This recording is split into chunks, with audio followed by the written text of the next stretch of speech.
రండి.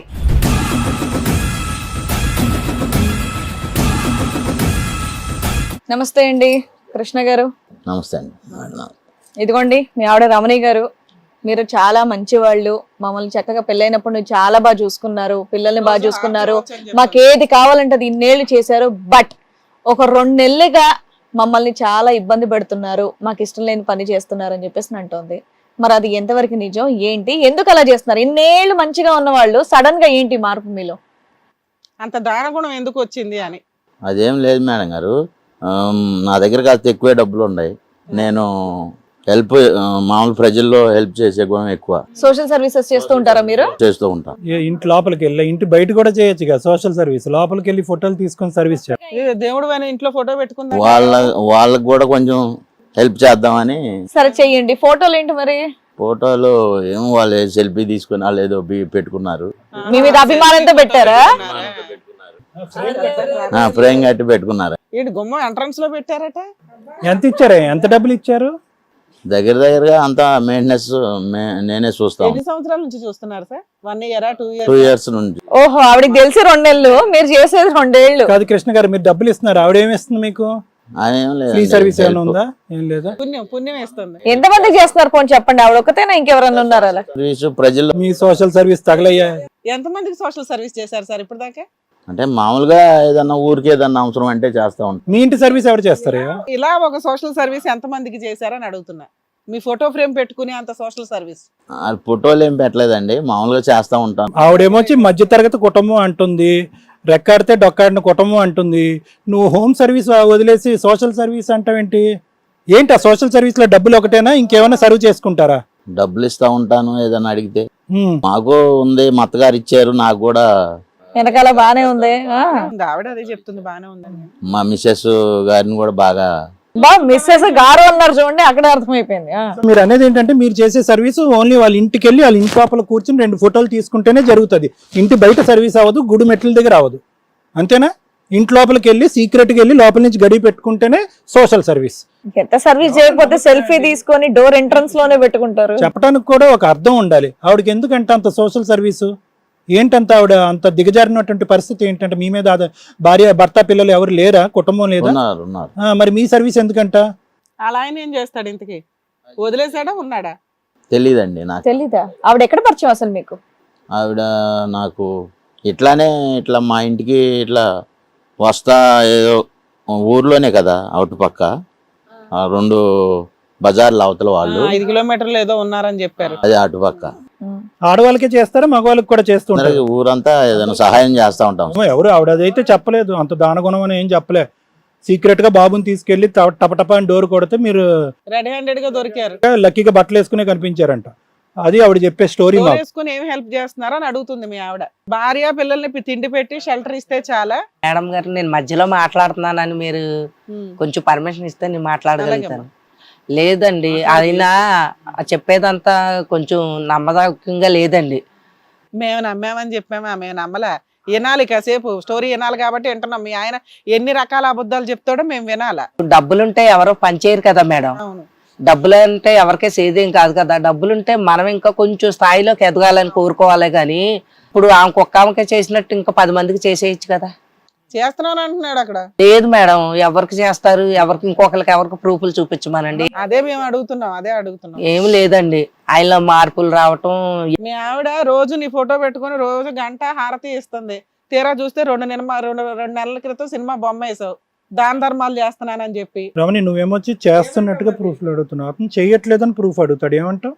లేదు మేడం, ఆయన ఎదరోళ్ళని ఇబ్బంది పెట్టినట్టు కానీ బాధ పెట్టినట్టు కాకుండా ఇప్పుడు నవ్వుతున్నారు కదండి. ఎంత బాధలో ఉన్నా కానీ ఆయనకి ఎలా వస్తుందండి నవ్వు?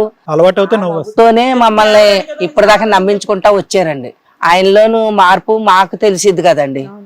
మాకు తెలిసినందువల్లనే మీ కదమ్మా ఒకటే చెప్పురామని, ఈవిడ ఇతనికి నిజంగా దానగుణం అనేది ఉందా? దానాలు చేసే ధర్మం ఇది ఉందా? రోడ్డు మీద అడుక్కున్నోడికైనా 1 రూపాయి వేసే తత్వం ఉందా? సార్, మీకు నేను చెప్పినంతటి దాని కాకపోవచ్చు. దాన ధర్మాలు అంటే ఎంతవరకు అండి? ఇప్పుడు ఎవరైనా ఓ పూట భోజనం లేదంటే 1000.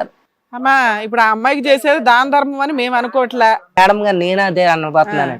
అది దాన ధర్మం ఎలాగవుతుందండి? తన బిడ్డని డిగ్రీ దాకా చదివించుకుంటా వచ్చేసారండి. అమ్మ, ఈ సాగదీటాలు వద్దు. నువ్వు ఎప్పుడన్నా అతని జోబులోంచి ఒక రూపాయి తీసి బయటకి వేయటం చూసావా? అంత నేరుగా నేను ఎప్పుడు చూడలేదండి. అది చెప్తే చాలమ్మా, చూశాను చూడలేదు చాలు. కృష్ణ గారు, మీ ఆవిడ ఒక మంచి చీర కట్టుకుంటే మీకు నచ్చదట, మంచిగా నగలేసుకుంటే నచ్చదంట, రెడీ అయి ఉంటే నచ్చదంట, ఏంటి విడ్డోరు? అదేం లేదండి, మామూలుగా ఈ మధ్యలో మా ఆవిడకి కొంచెం అనుమానం బయలుదేరి అట్లాంటి నువ్వు రివర్స్ లో అనుమానిస్తున్నావు మీ ఆవిడ్ని? మేమేదో సరదాగా మాట్లాడుతున్నావు, నీకు దోషించి చెప్తున్నావు. మామూలుగా ఎట్లా మాట్లాడతా అంటే, ఆ, ఇప్పుడు మామూలుగా నీకు బంగారం ఇప్పుడు ఇంత రేటు ఉంది కదా, ఇప్పుడు నీకు కావాల్సి వచ్చిందా అని అంటాను. ఎందుకు అనటం? ఆల్రెడీ దాన ధర్మాలు చేసేదేదో మీ ఆవిడ కొన్ని నగలు కొని పెడితే సరిపోద్ది కదా, వాళ్ళు కొంచెం రివర్స్ గా అది అనుమానం. అంతే తప్ప మీ ఆవిడ మీద నీకేం అనుమానం లేదు. మా ఆవిడ బంగారం. ఇంట్లోకి వచ్చి ఈ మధ్యన చిరాకు పడుతున్నావంట, కోప పడుతున్నావంట. దాంతో ఏంటంటే ఆవిడ ఏమో వచ్చి ఇరుగు పొరుగు వాళ్ళ మాట అనుకుంటే కొడుకుని తీసుకుని బయలుదేరింది ఈవిడ. ఉమ్. అమ్మ, నువ్వేమో మా ఆయన బంగారం అంటున్నావు, మీ ఆయన ఏమో మా ఆవిడ బంగారం అంటున్నాడు. ఆయన బంగారాన్ని ఆవిడెవరో అరగదీస్తుంది, ఈయనేమో నన్ను సోషల్ సర్వీస్ చేస్తున్నాను అంటున్నాడు. అరగదీసి ఆవిడని పిలిస్తేనే తెలుస్తుంది. మీరిద్దరు కూడా ఇంట్లో మాట్లాడుకుంటే అంతే క్లియర్ గా ఉండేది, వీళ్ళు ఇక్కడ క్లియర్ గా మాట్లాడుకోవట్లా. మీరు మాకు కంప్లైంట్ ఇచ్చారు కదా, ఈయన ఇదే సుత్తి మీ పెద్ద మనుషుల ముందు చెప్పాడు, మా ముందు చెప్తాడని మాకు తెలిస్తే ఈ బంగారాన్ని అరగదీసే ఆవిడని కూడా పిలిపించాం. ఆవిడ వస్తుంది చూడండి, మీరు అడగాలనుకునేది మేము అడుగుతాం ఆవిడని. లత గారు రండి. సార్ మేడం ఆవిడని కూడా పిలిపించాము, రండి కూర్చోండి. ఏమండి లత గారు, చక్కటి కుటుంబం, మంచి కాపురం, మధ్యలో మీ ఎంట్రీ ఏంటి? అసలు ఎక్కడ పరిచయం అయింది మీకు? మీకు ఆల్రెడీ పెళ్ళయిందంట, మీకు పిల్లలు ఉన్నారంట. అమ్మా, మీకు మ్యారేజ్ అయ్యి పిల్లలు ఉన్నారా? ఉన్నారు. ఈయనతో మీకేంటి పరిచయం? ఎంట్రన్స్ లో ఒక మగాడిది ఫోటో పెట్టుకునే అంత రీజన్ ఏంటి? మీ ఆయన ఉండగా ఒకరినొకరు ఇష్టపడ్డాం మేడం. తర్వాత అమ్మా ఫోటో దిగేశారా? ఎన్ని సంవత్సరాల నుంచి పరిచయం? 2 years. 2 years. మీ ఆయనతో కష్టమా నీకు? మీ ఆయన ఎక్కడ ఉన్నాడు? ఇక్కడే ఉంటారు సార్ మా దగ్గర. మీతో కలిసే ఉన్నాడా లేకపోతే విడిపోయారా? మీరు విడిపోయాము. విడిపోయారు. ఎప్పటి నుంచి? 2 years నుంచి. సో మీ ఆయన విడిపోయారు, ఈయన ఉద్ధరించడం స్టార్ట్ చేశాడు నీకు. సో అక్కడ ఆయన కట్ అయిన వెంటనే ఈయన ఎంట్రీయా? ఇతను ఎంట్రీ తర్వాత అతను కట్టా? అతను కట్టాక ఇతనండి. ఇమీడియట్ గా మీరు నమ్మాలి జోకులు కాదమ్మా, ఇప్పుడు ఆవిడ వచ్చి ఒకసారి మీ ఇద్దరిని రెడీ హ్యాండెడ్ గా పట్టుకుందంట. ఏదున్నా మీ ఆయన అడుక్కో, నన్నేం అడుగుతామని అంత గట్టిగా మాట్లాడు. ఇక్కడ నోరు మెదపేంటి? చేయాల్సిన పనులన్నీ వెనకాల చేసేస్తున్నారు సీక్రెట్ గా. అక్కడ జీవితాలు కుటుంబాలు పోతున్నాయి. ఏమయ్యా ఇప్పుడు చెప్పు సమాధానం. ఇకిలిచ్చుకుంటూ చెప్పావు కదా నేను సోషల్ సర్వీస్ అని. ఆవిడ రెడీ హ్యాండెడ్ గా చెప్తుంది మా మధ్య అక్రమ సంబంధం ఉందని. వాళ్ళిద్దరేంటి సార్, ఇద్దరు సిగ్గుపడుతున్నారు? సిగ్గుపడుతున్నారు? ఏమైనా కొత్త పెళ్లి కొడుకు పెళ్లి కూతురా? ఏమన్నా పెళ్లి పిలుపులకు వచ్చారా మా దగ్గర? లేదంటే హనీమూనా? ఏంటా సిగ్గేంటి? మా ఆవిడ బంగారం అన్నావు ఇందాక. వయసుకి మీరు అంత సిగ్గుపడుతుంటే నాకు సిగ్గేస్తుంది ఇక్కడ. చెప్పాలి కృష్ణ గారు. ఏంటి సోషల్ సర్వీస్ అంటే ఇదేనా? వేరే ఆడవాళ్ళకి దగ్గరుండి విడాకులు ఇప్పించడం, వాళ్ళ ఇంట్లోకి వెళ్ళి కూర్చోటం, ఇదేనా సోషల్ సర్వీస్ అంటే? మళ్ళీ సోషల్ సర్వీస్ అనే పదాన్ని అవమానిస్తున్నాం. అట్టగా సార్, మరి అట్టా ఇప్పుడు ఆ సమయంలో అట్లా జరిగింది. మరి అది ఇందాకే ఆడవాలి కదా, పెద్ద సీక్రెట్ గా మేము ఆవిడ పిలిపించాం అనుకున్నావా? నాకు కొన్ని కోట్ల వస్తుంది, ఊరంతా పంచుతానని పెద్ద కాల్ దగ్గర చెప్పి ఇదేనా సోషల్ సర్వీస్? ఇట్లా అనుకోకుండా అట్లా జరిగిపోయి. ఈవిడ ఒక్కతేనా ఇంకా ఇద్దరు ముగ్గురికి ఏమైనా సర్వీసులు చేస్తున్నారా? ఇంకా ఊర్లేదు. దీన్ని 2 ఎస్లు ఉంటాయి సోషల్ సర్వీస్ లో. ఇది వేరే ఎస్ సర్వీస్, ఇది సోషల్ సర్వీస్ అనరు. ఆ పదం నేను వాడకూడదు. ఏం చేద్దాం ఇప్పుడు? మీ ఆవిడ విడాకులు ఇచ్చేస్తావా? ఆవిడ పెళ్లి చేసుకో, నీకు సోషల్ సర్వీస్ కి ఉపయోగపడతారు ఇద్దరు. ఏమంటావు? భార్య పిల్లల్ని వదిలేస్తావా, ఆవిడని వదిలేస్తావా? కాదు, మీ ఇద్దరు పెళ్లి చేసుకున్నారా? కాలేదు. పెళ్లి అవ్వలేదు. సహజీవనం చేస్తున్నారా? మరి ఈ బంధాన్ని కత్తిరించడం ఎలాగో చెప్పండి మాకు. ఏమండి కృష్ణ గారు, మీరు ఏదో ఒకటి మాట్లాడాలి. ఇక సిగ్గుపడుతూ కూర్చోవడం లాంటివి చేయకండి. ఇక్కడ మాకు టైం వేస్ట్. ఆవిడ బాధపడుతూ ఇక్కడ వరకు వచ్చారు. ఏంటి మా ఆయన ఆవిడతో విడదీసేయండి, మా ఇంటికి వచ్చి ముందులా ఉండేటట్టు చేయండి అని చెప్పేసి అడిగారు. ఇంతకేంటి, మీరు ఆవిడతో ఉంటారా, ఈవిడతో ఉంటారా, లేదంటే ఇలాగే కంటిన్యూ చేస్తారా? అట్లా జరిగిపోతుంది కాబట్టి మా ఆవిడ ఆమె నన్ను ఏమి అనే టైప్ కాదు. అది నీకు ఛాన్స్ దొరికింది ఇక్కడ, అందుకనే నీకు ఉన్నంతలో కంఫర్ట్ జోన్. నీ దృష్టిలో ఏంటంటే భార్య పిల్లలకి తిండి పెట్టి షెల్టర్ ఇస్తే చాలు. మీ ఆవిడ గయ్యాళ గంప కాదు, కేసులు వేసే టైప్ కాదు, నిన్ను వదలదు. అందుకని నువ్వు ఎక్కడికి వెళ్ళి సోషల్ సర్వీసులు చేసుకొని వచ్చినా ఊరుకుంటది అని నీ ఇది. మీ ఆవిడ ఊరుకున్నా మేము ఊరుకోం కదా, మమ్మల్ని నమ్ముకొని వచ్చినాక నీలాంటి వాళ్ళని తోలు తీసి ఆరేస్తాం. ఇక్కడ కూర్చో, ఏం చేయాలో అది చేద్దాం. కానీ ఏమ్మా నీకు అర్థమైందా? నువ్వు సర్దుకుంటావన్న ఒక్క లీనియన్సే ఈ రోజు మీ ఆయన తప్పు చేయడానికి ఒక కారణమైంది. లేదు మేడం, ఇప్పుడు సంసార బాధ్యతల విషయంలోనూ ఎవ్వరు కూడా భర్తను బయట పెట్టుకున్నట్టు సర్దుకుంటారు. కానండి ఇంకొక ఆడదానికి మనసును పంచుతున్నారంటే ఆడదే సహించలేదండి. ఆ స్థానంలో నేను యాక్సెప్ట్ చేయలేను మేడం. దిగిపో, తోలు తీసేద్దు గానీ ఈయనకి నీ వాల్యూ ఏంటో తెలిసిద్ది. అట్లాంటి సర్వీసులు ఉంచుకుంటాడా తీసేసుకుంటాడా ఆయన ఇష్టం. అసలు ఇప్పుడు బుద్ధి ఉందా లేదా? ఏ ఆడదండి అలా సరిపెట్టుకుంటదే? అసలు నువ్వు మనిషివేనా? పక్కన ఇంకొక ఆడద పెట్టుకుంటే కనుక ఆడద సహించిదా? మీ గౌరవం కాపాడుకుంటాం గురించి నేను బయట పెట్టుకోలేకపోయాను. అంతేగాని మీరు ఇంకొక ఆడదాంతో పంచుకుంటారంటే ఏ ఆడద ఊరుకోదు. తోలు తీస్తాను ఏమనుకుంటున్నావా? నువ్వు మర్యాదగా ఇంటికి వచ్చి ఇటువరకు ఎలా బతుకో అలా బతుకు. అంతేగాని నీ ఇష్టం వచ్చినట్టు నీ డాన్సులు ఎత్తే నేను ఎలా ఊరుకుంటానో? నాకు పిల్లలు ఉన్నారు. మెత్తగా అలా చూస్తున్నావు, ఏమి అరగనడుకోవాలి కానీ కొంపలకు నొప్పి పెట్టేసావు. ఎప్పుడు మాట్లాడలేదు, ఎందుకు మాట్లాడుతుందని నేను చూస్తున్నాను.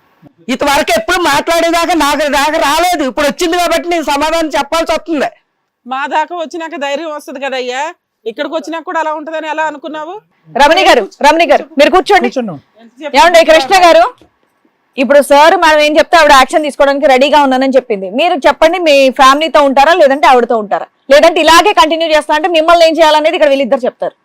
మాట్లాడాలి. ఇక్కడ సైలెంట్ గా ఉంటా అంటే ఆవిడ ఇంకా వైలెంట్ అయిపోతుంది. ఏంటో విన్నాక తెలుస్తుంది నీ డెసిషన్ ఎటు ఉండాలి, ఇటు ఉండాలా అటు ఉండాలా అని. ఆ అమ్మాయి అంత లేచిన తర్వాత భార్యకి వాల్యూ ఇచ్చి గబుకులు లేసి అటు కూర్చోవాలా నువ్వు? మేము మాట్లాడినాక ఎక్కడ కూర్చుంటావో చూద్దాం. అసలు ఈయనకి ఎన్నిసార్లు చెప్పానండి, ఎన్ని అవకాశాలు ఇచ్చాను, మంచిదని చెప్పుకుంటున్నారు. ఆ మంచితనం అలసిగా తీసుకున్నారండి. అవునమ్మా. ఇప్పుడు వేరే ఆడదాన్ని తీసుకొస్తే ఎవరికైనా బాధగానే ఉంటది కదండి. ఆవిడ చేసిన పని ఏమన్నా బాగుందా? నాకైతే కనుక అసలు అతన్ని నిలదీయాలనిపిస్తుందండి. కానీ మీ పెద్దలతో చెప్పుకుంటే మాకు ఏదైనా ఒక పరిష్కారం దొరికిద్దానండి. కాస్తంతా మీరు మరి ఏం చెప్తారో. ఆయన్ని నేను కావాలా ఆమె కావాలా? నాకు రెండే పాయింట్లు అండి. అలాగే అమ్మా, ఒకవేళ నీ దాకా రాకపోతే లీగల్ గా ఏం చేయాలో చేద్దు గానీ చెప్తాం. కాసేపు కూర్చోండి, కంగారు పడొద్దమ్మా. ఈ ధైర్యం నువ్వు ముందే చూపించుంటే ఈ పాటికి లైన్ లోకి వచ్చేసేవాడు. భర్త ఎక్కడ ఇది అవ్వకూడదు, నలగకూడదు, ఇబ్బంది పడకూడదు, మీకు ప్రాబ్లం సాల్వ్ అయిపోవాలి. ఇప్పుడు అర్థమైపోయింది అంత ముదిరిపోయింది ఎక్కడ ఎవ్వరం అని. వెళ్ళి అక్కడ కూర్చున్నాడు, ఆవిడ అక్కడే కూర్చుంది. వీళ్ళిద్దరికి 2 years నుంచి అక్రమ సంబంధం ఉంది. అర్థమవుతుందా? నీకు తెలిసి 2 నెలలు జనాలు చూసిన వాళ్ళు అందరూ చెప్పినా నమ్మలా. మా ఆయన బంగారం బంగారం అని కూర్చున్నావు. అర్థమైందా మీ బంగారం సంగతి? ఇప్పుడు మేమేం చేయాలో చెప్తాము, దాన్ని బట్టి డెసిషన్ తీసుకుందరు. కానీ ఆయన మారతాడో లేదో మనకు ఫైనల్గా అర్థమవుతుంది, చూద్దాం. మారపోతే ఏం చేయాలో చేసేద్దు. కానీ ఇది కథ కాదు జీవితం ప్రోగ్రామ్ని అందరికంటే ఒకరోజు ముందుగా చూడాలి అనుకుంటే హిట్ టీవీ యాప్ని డౌన్లోడ్ చేసుకోండి. ఇందులో మీరు మెచ్చే మీకు నచ్చే కంటెంట్ సిద్ధంగా ఉంది. హిట్ టీవీ యాప్, ఇందులో short news, live news, entertainment shows, movies, digital magazines తో పాటు మీ జిల్లా వార్తలను కూడా ఫ్రీగా చూడొచ్చు. ఇంకెందుకు ఆలస్యం, వెంటనే హిట్ టీవీ యాప్ ని డౌన్లోడ్ చేసుకుని ఫ్రీగా ఎంటర్టైన్మెంట్ పొందండి. Hit TV app. Hit TV app. Please download hit TV app. Hit TV app ని ఫ్రీగా డౌన్లోడ్ చేసుకొని ఎంజాయ్ చేయండి. మీకు నచ్చిన ఎంటర్టైన్మెంట్ కోసం హిట్ టీవీ యాప్ ని ఫ్రీగా డౌన్లోడ్ చేసుకొని ఎంజాయ్ చేయండి. హిట్ టీవీ యాప్ ని డౌన్లోడ్ చేసుకుని ఆస్వాదించండి, ఆశీర్వదించండి. ఇంతమంది సెలబ్రిటీలు హిట్ టీవీ యాప్ ని డౌన్లోడ్ చేసుకోండి అని చెప్తున్నారంటే ఎంత మంచి యాప్ ఆలోచించండి. అమెరికా అమెరికా అమెరికా అమెరికాలో చదవాలనుకునే వాళ్ళకి విశ్వసనీయమైన పేరు మన శౌర్య కన్సల్టెన్సీ. UK లో 1 year masters. UK లో 1 year masters. 2 years work permit up to 5 years visa. Contact Saurya Consultancy. Contact 89851 89851.